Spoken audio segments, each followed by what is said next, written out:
Hello नमस्ते श्री स्वामी समर्थ सर्वांना।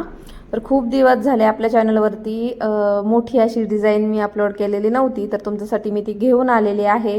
घरच्या घरी तुम्ही सगळ्यात मोठीत मोठी मॅट कशी तयार करू शकता ते आज आपण पाहणार आहोत। तर व्हिडिओ शेवटपर्यंत नक्की पहा। तर अशा प्रकारे एवढा असा रेक्झिनचा तुकडा माझ्याकडे उरला होता। तुमच्याकडे खूप मोठा रेक्झिन असेल तर तुम्ही मोठं माप कसं वाढवायचं ते पण तुम्हाला मी सांगते। तर तुम्ही पाहू शकता इथे मी 3 सर्कल काढून घेतले आहे, मध्ये एक काढलाय, नंतर त्याच्या बाजूने एक। तर ते सर्कल काढणं सोपं आहे, आपल्याकडे जर राऊंडर असेल ना तर त्यांनी व्यवस्थित होतं। तर सगळ्यात आधी मी तुम्हाला इथे दाखवते, तुम्ही पाहू शकता एवढा असा माझ्याकडे रेक्झिनचा तुकडा उरलेला होता। तर दोन्ही बाजूने तो सेमच होता, तर तेवढ्या याच्यामध्येच मी ही डिझाईन मस्त बसवली। माझा व्हिडिओमध्ये दाखवल्याप्रमाणे तुम्ही सुद्धा करू शकता। तुम्हाला पाहिजे तर तुम्ही त्याची इंच वाढवून घेऊ शकता, असं काही नाही आहे की एवढंच घ्यायला पाहिजे। तुम्ही सगळ्यात मोठीतली मोठी मॅटसुद्धा बनवू शकता। तर इथे मी कुठलंच काय असं छापून वगैरे घेतलं नाही, ट्रेसिंग पेपरसुद्धा यूज केलेलं नाही, डायरेक्ट मी इथे ना रेक्झिनवरतीच केलं आहे। तुम्ही करू शकता, आणि जर तुम्हाला वाटत असेल की चुकल वगैरे तर ठीक आहे, तुम्ही दुसऱ्या एखाद्या पेपरवरती करू शकता। पण अशा प्रकारे मी इथे ना चौकोन रेक्झिन घेतल्यावर त्याचं ना असं मध्य काढण्यासाठी माझी नेहमीची पद्धत आहे मध्य काढण्याची, की असं फोल्ड केलं की बरोबर कळतं कुठं सेंटर येतं आहे। अशा प्रकारे मला ते मध्य भेटल्यावर मी तिथे ना कर्कटकच्या साहाय्याने एक राऊंड मारून घेतला छोटा। तुम्हाला जसे 2 3 किंवा 4 तुम्हाला जसं मोठं पाहिजे ना त्याप्रमाणे तुम्ही बराबर करू शकता। आपल्याला व्यवस्थित पेन्सिल सेट करून घेतल्याच्या नंतर असं करून घ्यायचं आहे, आणि असे 3 सर्कल पाडून घ्यायचे आहेत। तुम्हाला इथे दाखवते, मी पहिले मी करून घेतले पण तुम्हाला दाखवते, तुम्ही पाहू शकता। अशा प्रकारेच तुम्ही घरच्या घरी मोठ्यातल्या मोठ्या मॅट करू शकता। आणि खूपच दिवस झाले आपल्या चॅनलवरती व्हिडिओ नव्हता, म्हटलं चला दिवाळीच्या घाई गडबडीमुळे माझ्याकडे राहून गेला। ही तर रेडी रांगोळी होती, खरं तर मी तुमच्यासोबत शेअर करायला पाहिजे होती, तुम्हाला मदत झाली असती आणि तुम्ही दिवाळीसाठी नक्की तयार केली असती। तर असो, इथे अशा प्रकारे झाल्याच्या नंतर मी पट्टीने त्याचं मोजमाप घेतलंय। तुम्हाला दिसत असेल की इथे मी दाखवते त्याप्रमाणे आपल्याला जेवढं पाहिजे तेवढं पट्टीचं माप घेऊन आपण मी ते 14.5 अशा याप्रमाणे सगळीकडून आहे ना, म्हणजे त्याच्या अपोजिट साईडनी सगळीकडून व्यवस्थित असं आखून घेतलं। 14.5 तुम्हाला पाहिजे असं 15 16 असं इंच जरी केलं ना तर मोठे पानं निघतात। म्हणजे मला म्हणायचं की जर जागा जास्त असेल तर मी त्या हिशोबाने केलं, जेवढं माझ्याकडे हा कपडा आहे ना रेक्झिनचा त्या हिशोबानेच मी ते छोटं बनवलं। तुम्हाला पाहिजे असेल तर तुम्ही मोठं पण घेऊ शकता। व्हिडिओमध्ये दाखवल्याप्रमाणे तुम्ही पुढे पहा। आता ते जे 2 पान मी काढून दाखवले आहेत तेच तुम्हाला दाखवते। तर अशा प्रकारे इथे ना आर्यनच्या प्रोजेक्टमधलंच एक पान म्हणजे पेपर माझ्याकडे होता शिल्लक। म्हणजे तुम्ही न्यूजपेपरवरती किंवा एखादा बॉक्सचा जर असेल ना त्याच्यावरती सुद्धा तुम्ही करू शकता, किंवा व्हाईट सिंपल साधा नोटबुकचा जर एखादा पेज जरी घेतलं तरी तुम्हाला ते यूजफुल आहे। ते पण मी मोजून घेतलंय, कसं पाहिजे, आडवं कसं येणार, किती म्हणजे त्या जे रेषा मारल्यात ना आपण त्याच्यामध्ये किती बसतंय बाबा, कितीचं पान बसतंय। हां, त्या 2 दाखवले त्याप्रमाणे। तर तिथे पहिलं बघून घेतलं किती बसतंय, त्याप्रमाणेच इथे पण माप घेतलं आणि त्याला व्यवस्थित कट केलं।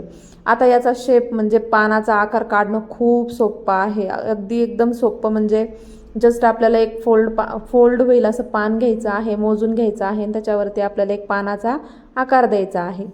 आता इथे ना एकदा आकार दिला की आपल्याला हेच पान कॉपी पेस्ट करता येतं। पण जर आपण नेहमी जर असे आकार काढत बसलो डायरेक्टली तर ते एक मोठं येतं एक छोटं येतं, बरोबर ना। असं माझ्याकडून पण होतं। त्याच्यासाठी आपल्याला आहे ना इथे असे हे आपल्याला असले पाहिजे, उपयोगी आले पाहिजे।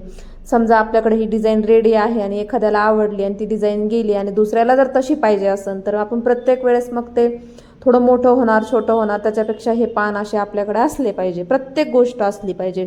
सर्कलसुद्धा आपल्याकडं कागदामध्ये असला पाहिजे। आणि पानाचा आकार तुम्ही बघितलाय त्याप्रमाणेच हे मोठं पान मी करून घेतलं होतं, जे तुम्ही पाहताय, मी तुम्हाला व्हिडिओमध्ये दाखवते पहा त्याप्रमाणे। आणि ते छोटं पण मी तुम्हाला डायरेक्टली बनवून दाखवलंय। आणि ते पान रेडी झाल्याच्या नंतर इझिली आपल्याला जे आपण आखून घेतलेलं आहे ना पार्ट बनवले आहेत त्याच्यामध्ये ते असे ठेवून बघायचे, आणि थोडं थोडं अंतर जर एक्स्ट्रा होत असेल तर ते तेवढं मॅनेज करायचं।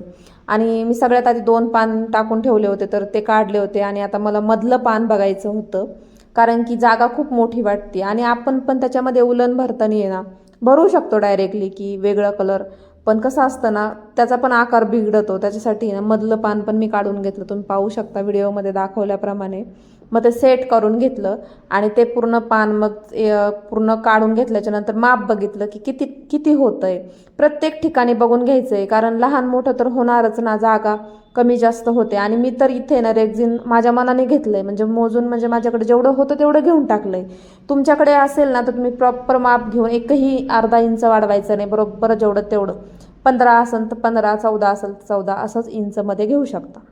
मी नेहमी अशीच डिझाईन काढत असते. मी आजपर्यंत 5 रुपयेसुद्धा प्रिंटला खर्च केलेले नाही, कारण की काय होतं, छोटी डिझाईन प्रिंट करून आणू शकतो आपण, मी आणलेले आहेत 1-2, पण काय होतं, मोठ्यातली मोठी डिझाईनला पैसे पण जातात आणि ते तेवढी मोठी साईज मिळत पण नाही. माझ्याकडे पण असंच होतं, म्हणून मी असंच ट्राय करते. तुम्हालाही समजावं, तुम्हालाही यावं म्हणून हा व्हिडिओ बनवलेला आहे. शेवटपर्यंत व्हिडिओ नक्की पहा.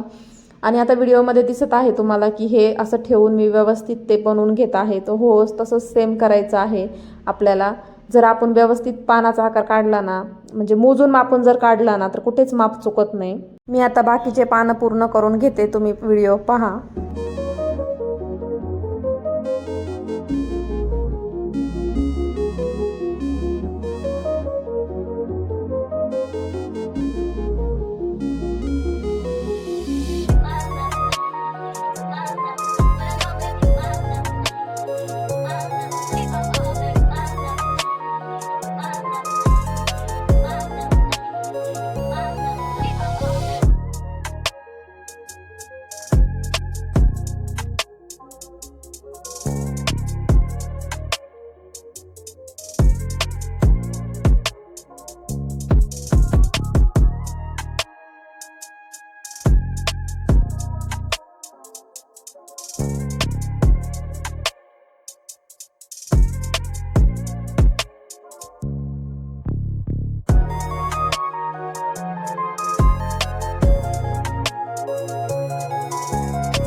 आता आपल्याला इथे ना एक 2 लाईन खेचून घ्यायच्या आहेत, म्हणजे आखून घ्यायच्या आहेत. तर तुम्ही पहा पुढे मी अशा प्रकारे केल्यात, वाटीने केल्यात, ते तुम्हाला दाखवते. आणि त्याच्यानंतर अजून एक आकार काढायचा होता आपल्याला, तर तोही काढून घेतला. अशा प्रकारे वाटी ठेवायची आहे, तुम्ही पाहू शकता. अशी सेंटरला ठेवायची. तुम्ही वाटी पण तशीच घ्यायची जेवढे आपल्याला माप पाहिजे. अशा 2 लाईनी ओढून घेतल्या. तुम्हाला इथं मी आधी काढून घेतले, तुम्हाला दाखवते. तर अशा प्रकारे करायचं आहे. ही आर्यनच्या दुधाची वाटी आहे, तर तीच यूज केली आहे मी. खोल वाटी आहे ना, आकार छान येतो. आणि दिवासुद्धा मी ह्याच वाटीने काढते. दिव्याचं जर डिझाईन करायची असेल तर ह्या वाटीने खूप छान जमते. तर तुम्ही पाहू शकता इथे अजून एक झाकण घेतलं आहे मी मोठ्या डब्याचं, जेणेकरून जे हे 2 पॉईंट आहेत ना, हे दिसत आहेत ना, हे 2 पॉईंट व्हिडिओमध्ये पहा. तर हे 2 पॉईंट आपल्याला व्यवस्थित जोडता येणार नाही, ठीक आहे. ते जे पॉईंट आहेत हाताने जर आपण व्यवस्थित आखायला गेलो ना तर वाकडं येणार. त्याच्यासाठी व्यवस्थित माप म्हणून मी हे घेतलंय. ते ज्यावेळेस आपण डिझाईन करतो ना त्यावेळेस जे जे लागतं ना ते घ्यायचं आपल्याला आपल्या घरी. म्हणजे झाकण म्हणा, ताट म्हणा, प्लेट म्हणा, व्यवस्थित ते गोल असतं. आणि त्याचा हाफमध्ये सुद्धा आपल्याला यूज करता येतो. असं नाही की गोलसाठीच यूज करायचं, त्याचे हाफ पार्टसुद्धा आपल्याला थोडे थोडे ठेवून सुद्धा आपल्याला आपलं काम पूर्ण करता येतं. तर अशा प्रकारे तुम्ही पहा व्हिडिओमध्ये तुम्हाला दिसत असेल, इथे अशा प्रकारे हे 2 पॉईंट मी जोडून घेतले. आणि इथे अजून एक आकार तयार झाला. आणि याच्यामध्ये सुद्धा तुम्हाला पाहिजे तशी डिझाईन तुम्ही करू शकता किंवा असं सुद्धा ठेवू शकता. आता तुम्हाला इथे दिसत असेल की मला थोडीशी जागा कमी पडली आहे, तर हो, मी हे रेक्झिन माझ्याकडे जेवढं होतं तेवढं बसवण्याचा प्रयत्न केला. मी तुम्हाला आधीही सांगितलं, पण तुम्ही पाहिजे तेवढं तुम्हाला मोठं घ्यावं लागेल व्यवस्थित. ज्या पण इथून पुढे डिझाईन्स बनवल ना त्या सगळ्या तुमच्यासोबत शेअर करत जाईन. म्हणजे मी आधी पण सांगितले, मी छोट्यातल्या छोट्या आता दिवाळीच्या पिरियडमध्ये मी आकाशकंदील उलनपासून बनवले, ते पण विकले माझे खूप सारे. आणि अजून खूप छान डिझाईन बनवल्या होत्या त्या पण गेल्या. दिवा बनवला होता मी खूप छान कलरफुल, ते पण गेला. तर मी नेक्स्ट व्हिडिओमध्ये तुम्हाला दिवा कसा ड्रॉ करायचा किंवा दिव्यामध्ये ती उलन कशी भरायची आणि कसं छान दिसेल तेही तुमच्यासोबत लवकरच शेअर करते. तर पाहू शकता हे पण इथे माप घेत आहे, कुठे माझ्याकडून जास्त झालंय का कुठे कमी झालंय का ते मोजून मापून घेते. आणि झालं असेल तर असं व्यवस्थित परत एकदा नीट करण्याचा प्रयत्न करते. तर आपण स्वतः करतो म्हटल्यावर थोडंफार चुका होणार, तर ते आपल्याला पाहून घ्यायचं आहे. बाहेर कुठे पण पैसे घालण्यापेक्षा घरच्या घरी तुम्ही कसं ट्राय करू शकता हाच माझा प्रयत्न आहे. तुम्हाला व्हिडिओ आवडला असेल तर नक्कीच लाईक करा आणि चॅनलला सबस्क्राईब करा. ही डिझाईन एवढी छान झाली आहे. आणि नंतर मध्ये सुद्धा मला आहे ना पानं काढायची होती, तर मी ते तुमच्यासोबत नंतर पुढे दाखवते, तुम्हाला शेअर करते. की आधी मी असंच म्हणलं की तसं मोकळं ठेवावं खूप छान दिसेल, पण नंतर मोकळं पण खूप हे दिसतं. आणि सध्या खूप ट्रेंडिंगला पण आहे ही डिझाईन, तर म्हटलं चला व्यवस्थित पाहिजे तसं छान असं भरून घेऊ. तर तुम्ही पाहू शकता मध्ये असे मी 6 म्हणजे 7 खरं तर बसायला पाहिजे, हे जे आहेत ना ते बसत नव्हते व्यवस्थित, म्हणून मग मी काय केलं हातानेच ते ड्रॉ केले आहेत, त्याला कुठेही हे नाही केलं आहे मी. तर तुम्हाला पाहिजे तसं तुम्ही करू शकता. 5 परफेक्ट बसत असतील तर 5 बसवायचे किंवा 6 बसत असतील तर 6 बसवायचे. तुम्ही ही सुद्धा डिझाईन ट्राय करू शकता किंवा तुम्हाला याच्यात अजून काही सुचत असेल तर तेही तुम्ही ट्राय करू शकता. तर तुम्ही इथे पाहू शकता मी व्यवस्थित अशी उलन पण भरवायला लागले आहे. तुम्हाला पाहिजे तशी तुम्ही भरू शकता, कलर बी चेंज करू शकता. तर चला मी हे कंप्लीट करून घेते आणि तुम्ही पुढे पहा. तर मी आता एक डिझाईन पण मध्ये राहिलं आहे माझं एक पान ॲड करायचं, ते तुम्हाला व्हिडिओमध्ये दिसेल. तर आता पुढे व्हिडिओ शेवटपर्यंत पहा.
चला तुम्ही सुद्धा ही डिझाईन ट्राय करा आणि अशा प्रकारे उलन भरा. कलर कॉम्बिनेशन तुमच्या हिशोबाने करू शकता. व्हिडिओ आवडला असेल तर लाईक करा, चॅनलला सबस्क्राईब करा. भेटू नवीन एका अशा छान व्हिडिओमध्ये. तोपर्यंत बाय बाय.